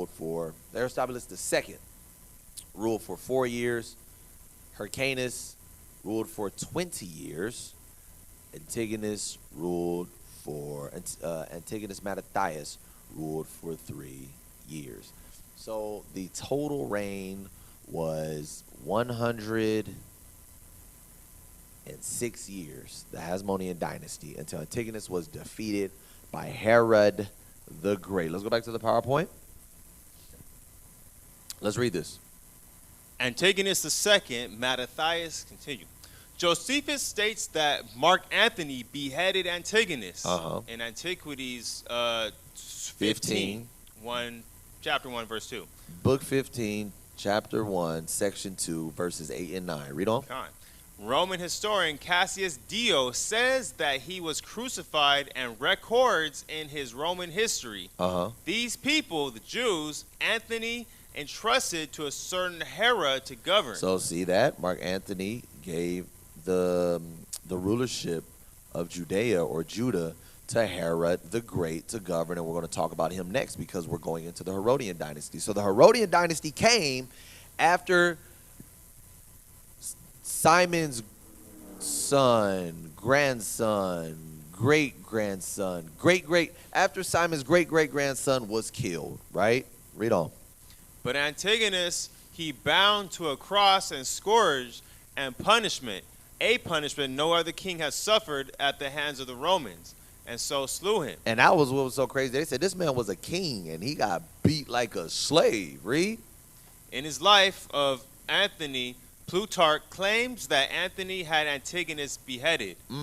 the first example of that punishment being inflicted on a king. So we see that Anthony, because Antigonus was being rebellious to the Roman rule, to the Roman governance, and wanted to fight, didn't want to give the lineage to Herod, didn't want to give rulership to Herod the Great, the son of Antipater the Idumean. He was killed. He was murdered. Now, where do I want to start this? Let's go to Matthew chapter 2.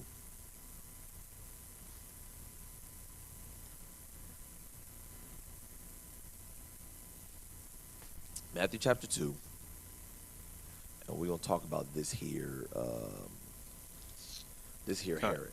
Matthew chapter 2, and we're going to start at verse 1. Read that. Matthew 2:1. Now, when Yahushua was born in Bethlehem of Judea, in the days of Herod the king, behold, there came wise men from the east to Jerusalem. So Herod the king is Herod the Great. That's what they're referring to. Herod the king is Herod the Great. Read. Saying, where is he that is born king of the Jews? Right, read. For we have seen his star in the east, and are come to worship him.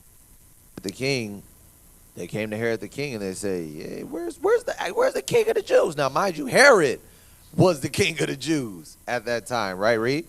When Herod the king had heard these things, he was troubled, and all Jerusalem with him.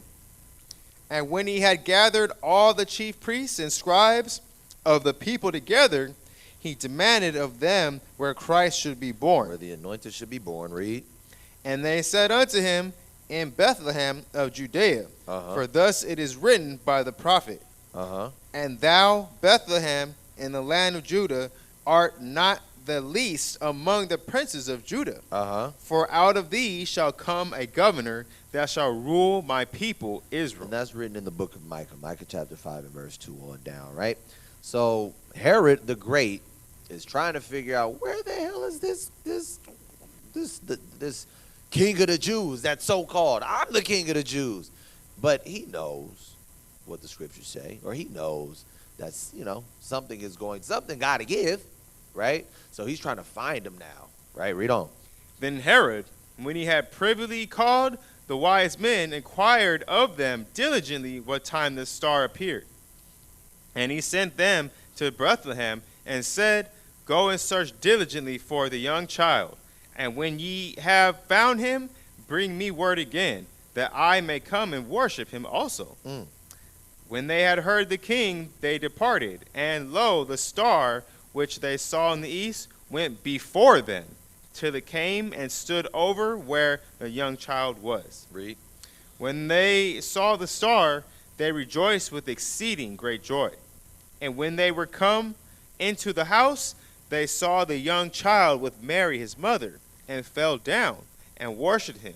And when they had opened their treasures, they presented unto him gifts, gold and frankincense and myrrh. Verse 12. And being warned of God in a dream that they should not return to Herod the Great, read. They departed into their own country another way. Now remember, King Herod was trying to find Christ to kill him. Now here's the crazy part. John Hyrcanus II, which was the uncle of Antigonus, who ended up dying so Herod could be the ruler. Antipater the Idumean was a friend to Hyrcanus II. Antigonus had a problem with that because he's like, you a puppet, right? Antipater, I believe, ended up dying, and Herod, right behind him was still good peoples with Hyrcanus. And so Antigonus was like, nah, we got to get rid of this dude. So they got rid of Hyrcanus, ran Herod out. Herod gains the authority from Mark Antony to come back in the land, take over the land, and then this bastard tried to kill the Christ. He was friends with the Jews until he realized the Jews are trying to take my power.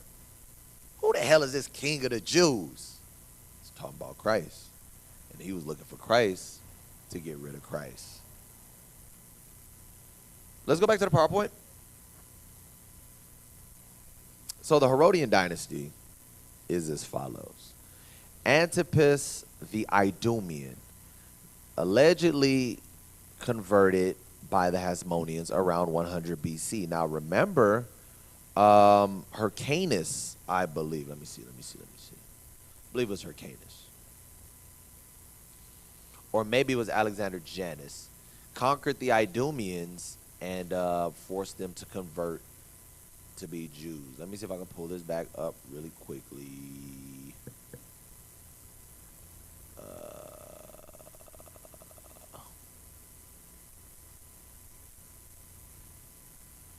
The eldest of 5 sons, Josiah the first Jews, Babylon captivity.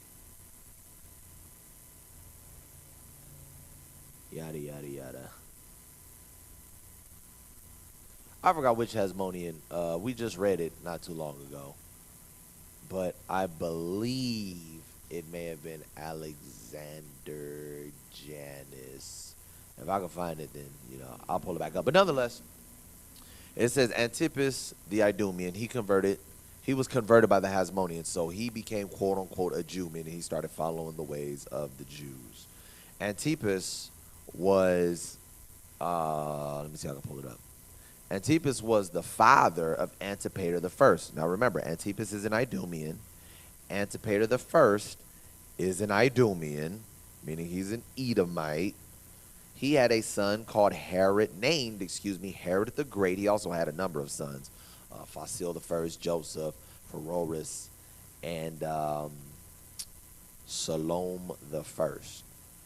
And it says that Antipater was assassinated in 43 BC. Herod the Great reigned from 37 BC to around 4 BC. This is the Herod that tried to kill Christ.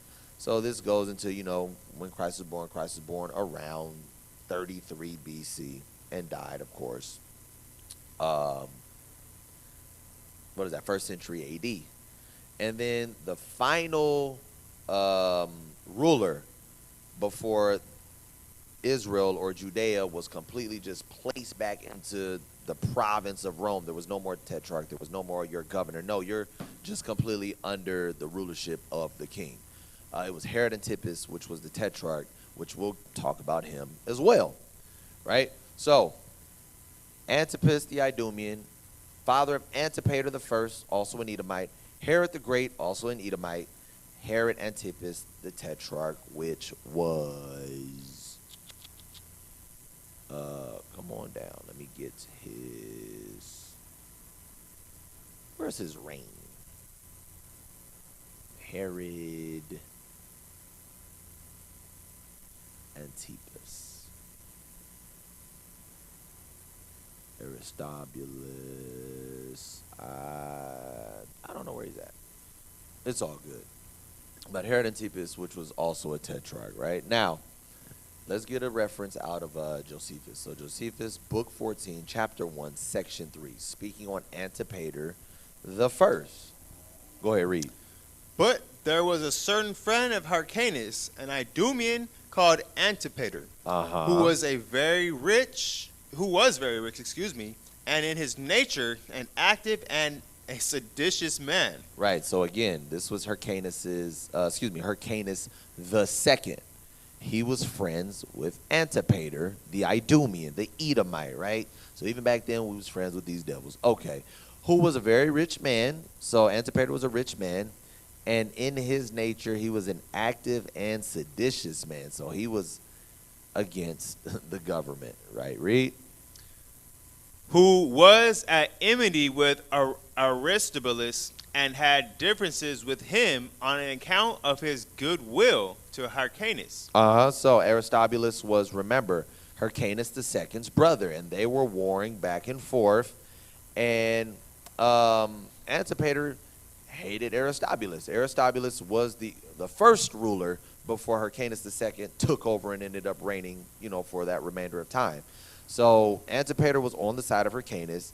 He was seditious, meaning he was not rocking with what Aristobulus was doing. Right? Read.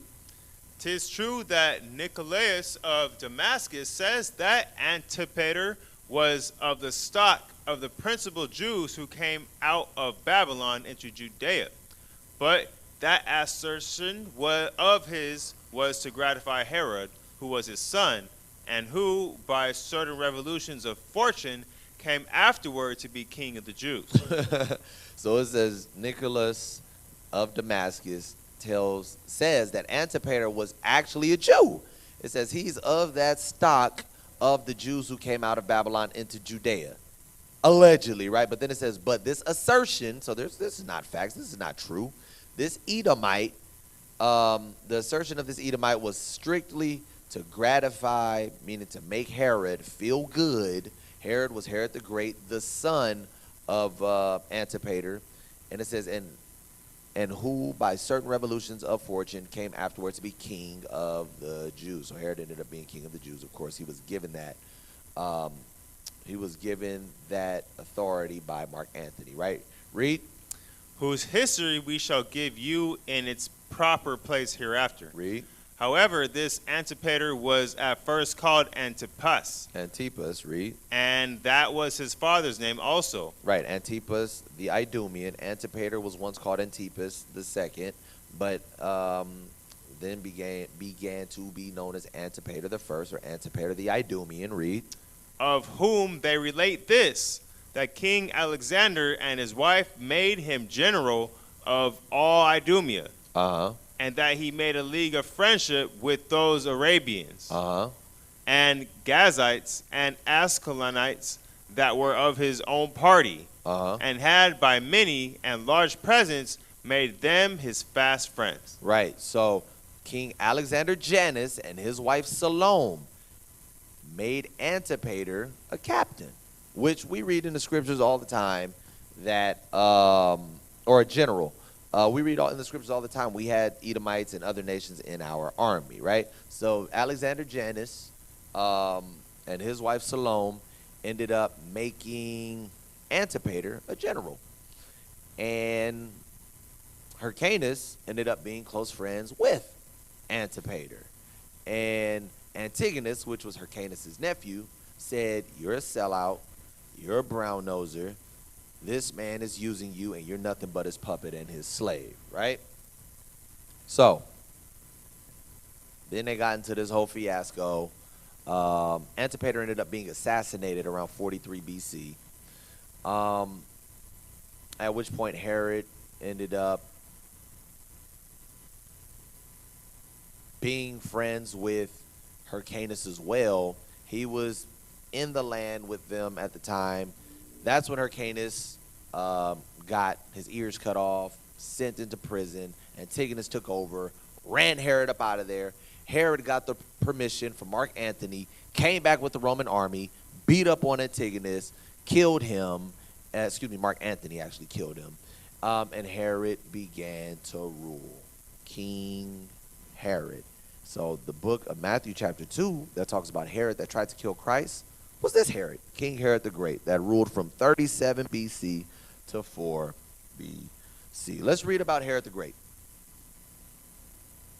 Take us back to the PowerPoint. Read. Herod the Great. In 40 BCE, the Parthians invaded Palestine. Civil war broke out, and Herod was forced to flee to Rome. The Senate there nominated him king of Judea. So this is what we read about earlier. In 40 BC, the Parthians invaded Palestine. That's when Hyrcanus was taken, and that's when they ran your boy Herod out of the land. Read. And equipped him with an army to make good his claim. So then he ran out of there, became deemed the king of the Jews, the king of Judea, the rightful ruler. He ran back to Israel, ran back to Judah with his army, took back over. Read. In the year 37 BCE, at the age of 36, Herod became the unchallenged ruler of Judea. Read. A position he was to maintain for 32 years. Right. So he maintained that position for 32 years. And that reign started in 37 BC. They say Christ was born about 4 years after that. Read. To further solidify his power, he divorced his first wife. Now, this is where they get king of the Jews. Allegedly, he married into a Jewish, I'm not going to say allegedly, that's what happened. He married into a quote-unquote Jewish family, or he married into the lineage of the Jews. This is so he could make himself solid and officially a Jew, he believed that he could marry in and become an actual Jew by blood. Well, become a Jew, but we already know that you're a Jew by blood. Read on. He divorced his first wife, Doris, sent her and his son away from court, and married Miriam. Married Miriam, right? A Hasmonian princess. Now, Miriam was, let's see, Simon's great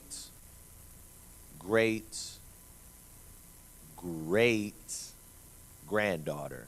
So that was actually, let's see, Aristobulus II had a son named Alexander. Alexander, he wasn't a king, but he was still a Hasmonian. Alexander married Alexandra. Alexandra and Alexander had Jonathan Aristobulus III. He was not a ruler, which is why he's not a part of the actual dynasty.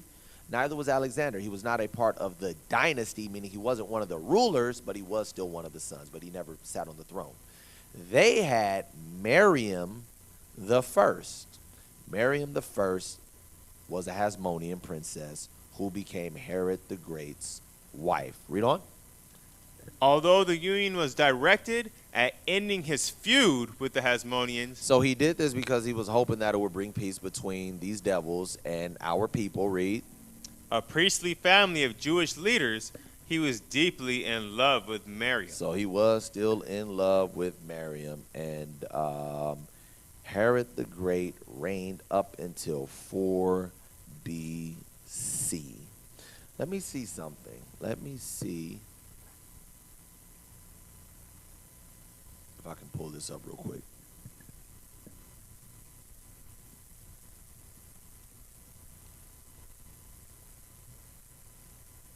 Okay, and then he died. So in 4 BCE, it says Herod the Great died of natural causes in 4 BC. His cause of death is debated, but it is known that he was in both mental and physical disorder in his final years, and that he suffered from arteriosclerosis. So he died of natural causes. So he ruled for that long, and then he died.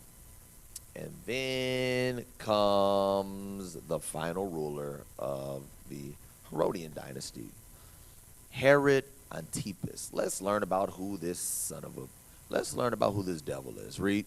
Herod Antipas. About 4 BCE, Herod Antipas inherited part of his father's kingdom after the Roman Emperor Augustus adjusted his father's will. So this was during the reign of Augustus Caesar, who was the ruler of all of Rome. Herod was one of his governors, specifically in the area of Judea, right? It says that Herod got this particular land. He inherited this land. Read. He restored the damage caused in the period between his father's death and the approval of the will, restoring 2 towns, one of which he renamed in honor of the Roman imperial family. He divorced his Nabatean wife, the daughter of Aretas IV, king of the desert kingdom, adjoining his own to marry Herodias. Now, it says Herod Antipas, which was the son of Herod the Great. He inherited his father's kingdom. He restored the damage that was caused in the period between his father's death and the approval of the will. So he didn't just jump straight into being a ruler. It took a little bit of time, and there was some issues that transpired, and he rectified all of that. He said he restored these 2 towns, and one of them he renamed. He then divorced his wife. Watch this. He divorced his wife, the daughter of the king of the desert. And then it says, and he married Herodias. Now, that's a very familiar name. Formerly the wife of his half-brother, right? So, let me see. Do we want to go to that yet? Nope, read on. The marriage offended his former father-in-law, which was Aretas IV, read. And alienated his Jewish subjects. Right, so he alienated all the Jews at that point because he felt disrespected that Herod Antipas divorced his daughter. Read.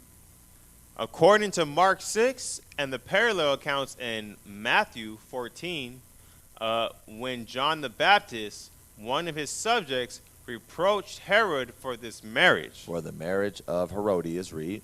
Herodias goaded her husband into imprisoning him. Now, let's go to that account. Let's go to Matthew 14. This was this Herod. Matthew 14. And we're going to start at verse 1, and we're going to read down to 12.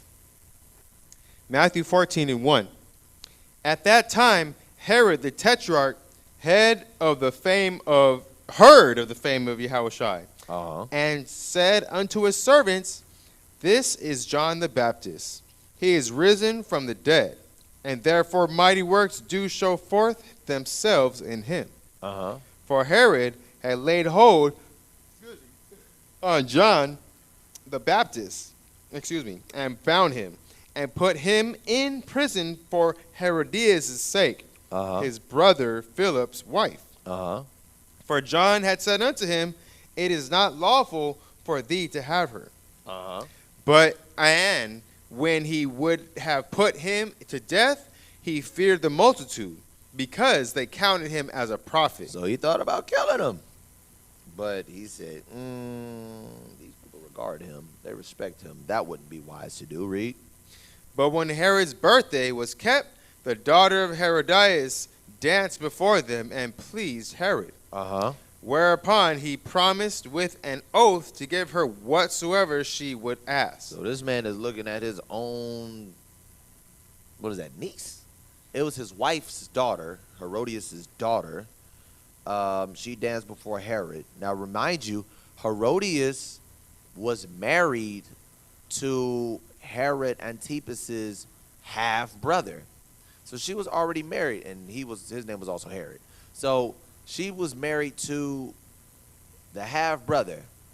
They had a kid. That's Herodias. That's Herod Antipas's niece. The niece is dancing and seducing Herod Antipas. Read.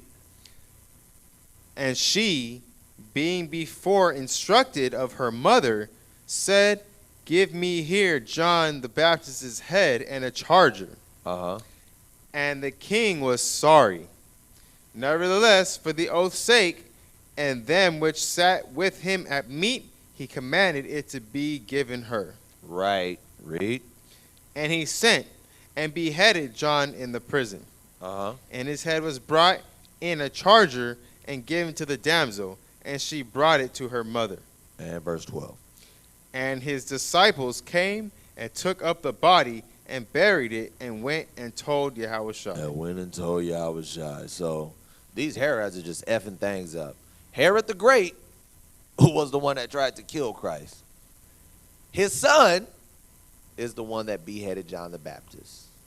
His son was also the one that they took Christ to when he was asking, Are you the king of the Jews? Are you saying that you're the king of the Jews?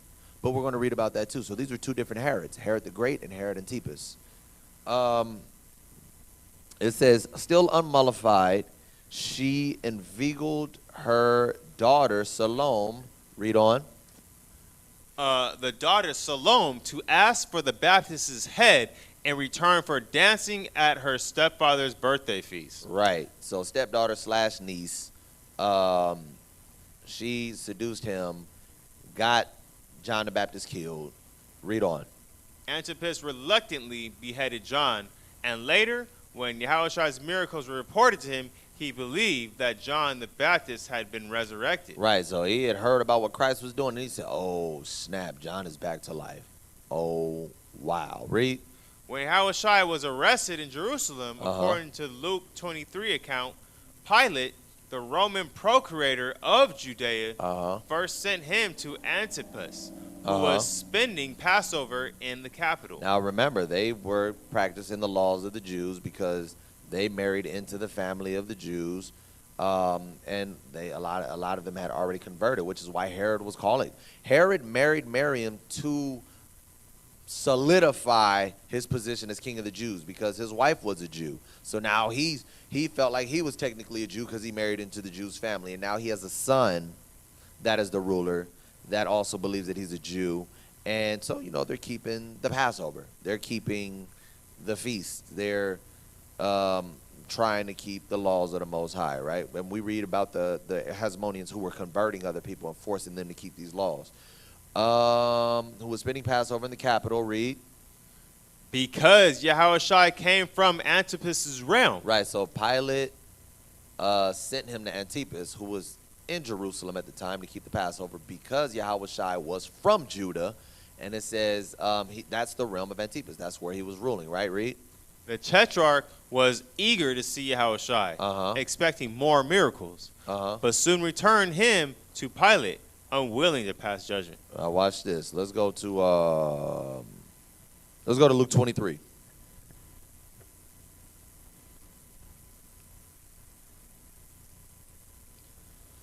We're going to read 1 through 11.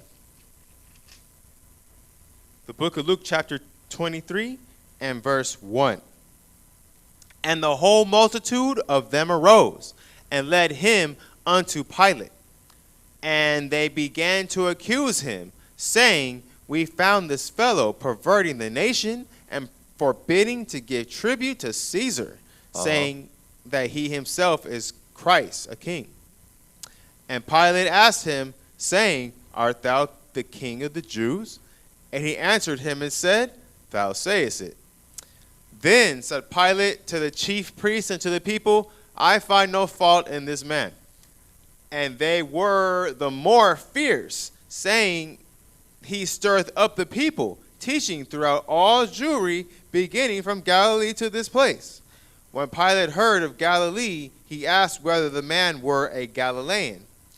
And as soon as he knew that he belonged unto Herod's jurisdiction, he sent him to Herod, who himself also was at Jerusalem at the time. And when Herod saw Yahushua, he was exceeding glad. So when he saw Christ, he was like, man, I heard about this dude. Why you bringing him to me? He going to show me some miracles?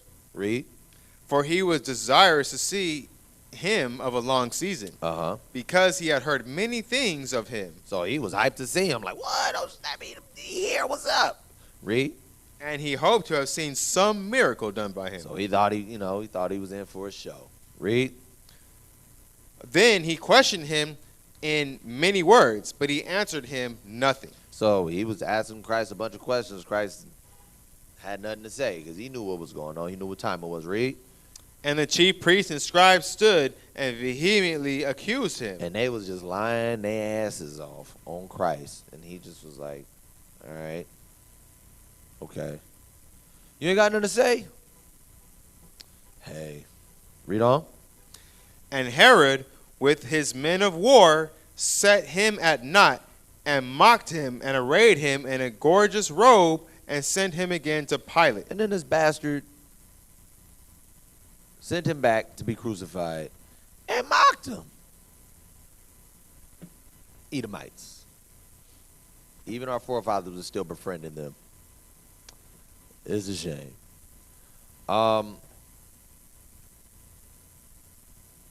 That's all I need. I'm going to read this real quick. Referring to the last rulers of the Herodian dynasty. Agrippa I was the grandson of Herod. It's not up there. You can bring it back to me. Agrippa I was the grandson of Herod the Great.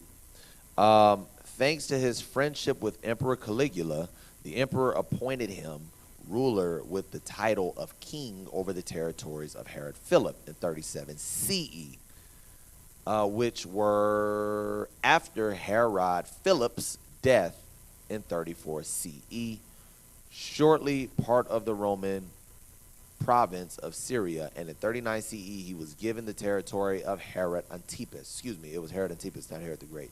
In 41 CE, Emperor Claudius added to his territory the parts of Judah province that previously belonged to Herod Archelaus. Thus, Agrippa practically reunited his grandfather's kingdom under his rule. Agrippa died in 44 CE. Agrippa's son, Agrippa II, was appointed king and ruler of the northern parts of his father's kingdom. He actively participated in the quelling of the great revolt of Judea on the Roman side. Agrippa II was the last of the Herodians. With his death in 92 CE, the dynasty was extinct and the kingdom became fully incorporated in the Roman province of Judea. So their ruler was now the emperor. They didn't have any kings, any tetrarchs, or anything like that by 92 CE. So the Herodian dynasty lasted, let's see, I guess we'll start it with Herod the Great. That's technically who was given the reign. Herod the Great was king at 37 BC. So from 37 BC to 0 is, of course, 37 years. So 92 plus 37 is 129 years. 129 years was the Herodian dynasty after they killed Simon's great-great-grandson, Antigonus Mattathias. So they were 129 years, and the Hasmonian dynasty reigned from, we started with Simon, 143 all the way to, boom, plus, what's that? Where is that? 143 to 143.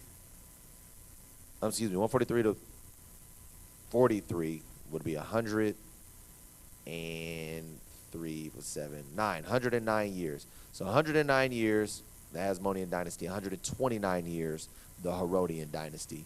And that is the history of the Hasmonian dynasty and the Herodian dynasty. So a brief synopsis.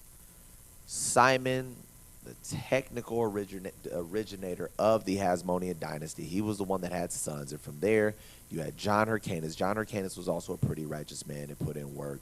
From there, John Hyrcanus the first had 3 sons. Antigonus, who they never spoke about as far as being a ruler. Antigonus, then you had Aristobulus, Judas Aristobulus, Alexander Janus, and then from there you had Aristobulus II and Hyrcanus II. Those two were the half-brothers that warred with one another. Hyrcanus took over with the help of Antipater and became the ruler of Jerusalem. Aristobulus' son, Antigonus Mattathias, cut off Hyrcanus' ears, sent him into prison, became the ruler. Herod ran out the city. Mark Antony gave Herod the power back. Herod came with an army, kicked Antigonus out. Mark Antony killed Aristobulus. Then Herod the Great then had a son, which was Herod Antipas. Herod the Great was the king that tried to kill Christ. Herod the Great married a Hasmonean princess, which to solidify himself as an actual king of the Jews. Herod Antipas was his son, the one that beheaded John the Baptist. They were practicing the laws of the Most High because they had been converted by, I believe it was Hyrcanus the first. He actually went in, smashed on the Edomites, and made them start practicing the laws. How effectively they did, I don't know. But we see that once you let Edomites in power, one tried to kill the Messiah, the other one killed a prophet, and there's just been no good ever since they've been in power. So that's the history of the Hasmonean dynasty, from the Hasmonean dynasty to the Herodian dynasty. So that's pretty much the end of the actual lesson. I'll go ahead and do my spiel every first Monday with the exception of this month because we had Hanukkah dedication. This upcoming Monday we'll have it. Bible Q&A with the A team. Bring all of your questions, historical, doctrinal, just understanding of scriptures, scientific, whatever it is, questions you got, bring them. We don't profess to know everything, but the things that we do know, we will tell you. The things we don't know, we'll research it and get back to you about it. Bring all your questions. Q&A with the A-team next Monday. It's usually every first Monday. Every second and fourth Monday, we got Los Discípulos de las Palabras, which is our Spanish channel. They usually do pretty much Bible basics for our Spanish speakers. Tuesdays, Bible basics, basic doctrinal things, important for your salvation. We deal with law, we deal with character, we deal with basic doctrines to keep you solid, to give you understanding, to make sure that you have an in-depth understanding of what you follow and why you follow it. Wednesdays, world history according to the Bible. Another foundational class to keep you solidified in your faith and your understanding. So when people are trying to attack your beliefs, attack the validity of the things that you believe, history's here. Biblically, extra biblically, we got sources everywhere. You can get the information. It'll help strengthen your faith. It shows you that this stuff is real. This book is real. You got a bunch of sources that prove to you this is real. Every second and fourth Thursday, stick to the script. Second Tuesday, in the classroom or Chopper City. Usually something off the curriculum, something we feel like the nation needs, something spiritually uplifting, or maybe even something that if there's a heresy going out there, we deal with that as well. The fourth Thursday is in the classroom. Is current events. Current events is pretty much what's been going on this past month. There's a lot of things going on right now, so you might want to tune in to that. Friday, Feed the Sheep, opening Sabbath class, always some fire. Usually focuses on the spirit or more meat type things, more deep, in-depth things. And then you have, that's room 144 on Fridays. Feed the Sheep is Saturday, 4:30, led by Archbishop Tazayawan. Always some heat. Always, if it's not deep doctrinal things, it's on get your spirit right and get your character right. This stuff is important. This stuff is heavily determining in whether or not you'll receive salvation. So lock into these classes, focus in on these classes, take notes, meditate on these things, and make sure if you haven't already, like the page, like the video, subscribe to the channels on Facebook, on YouTube, True Nation Israelite Congregation, like our page on Facebook, True Nation Israelite Congregation, share the content because we do it for you guys. We're trying to feed you guys a spirit. So continue to tap in, continue to get fed, continue to get edified, continue to, Lord willing, internalize the information that you're receiving, continue to get your faith built up, continue to get your spirit built up. So another Wednesday, world history according to the Bible. Lord willing, it was edifying to the people. Brother DARASH and Brother Amon, my reader, we are signing out. Shalom.